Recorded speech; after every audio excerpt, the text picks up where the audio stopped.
जय श्री कृष्ण दोस्तों। आज हम सुनेंगे पीपल पतवारी की कहानी। एक गुजरी थी, उसने अपनी बहू से कहा कि तू दूध दही बेचा।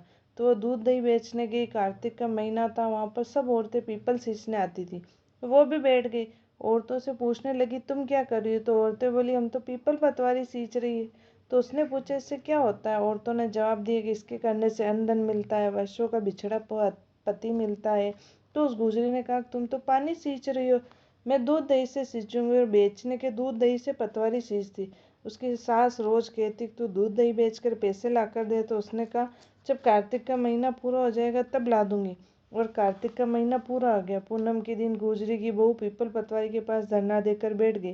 पीपल पतवारी ने पूछा, तू यहाँ क्यों बैठी है? उसने कहा, मेरी सास दूध दही के पैसे मांगेगी। तो पीपल पतवारी ने कहा, मेरे पास पैसे नहीं है, ये पाटे डंडे पान पत्ते पड़े, वह ले जाओ, गुल्लक में रख देना।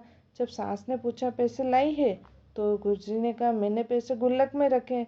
तब सास ने गुल्लक खोल कर देखा तो सास देखती ही रह गई। उसमें हीरे मोती जगमगा रहे हैं, पत्तों का धन हो गया। सास बोली कि बहू, इतना पैसा कहाँ से लाई? तो बहू ने कहा कि बहुत धन पड़ा है।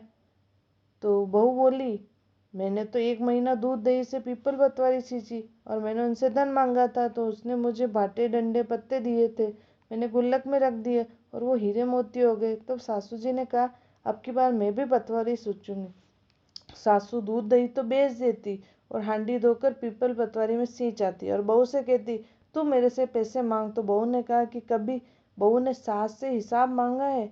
सासू जी महीने के आखिर में पीपल पतवारी के पास जाकर धरना देकर बैठ गई। तो डंडे पत्ते पान बाटे उसे भी दिए, का गुल्लक में जाकर रख दे।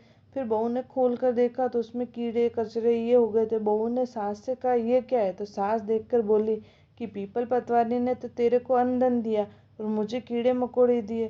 तब पीपल पतवारी बोले कि बहू तो निस्वार्थ सींचती थी, अनजाने में सींचती थी, और सासू जी तो धन की भूखी थी, इसलिए वो जानबूझ के सींचती थी। इसलिए हे पीपल पतवारी, भगवान माता, जैसे आप बहू पर प्रसन्न हुए वैसे ही सब पर प्रसन्न रहे।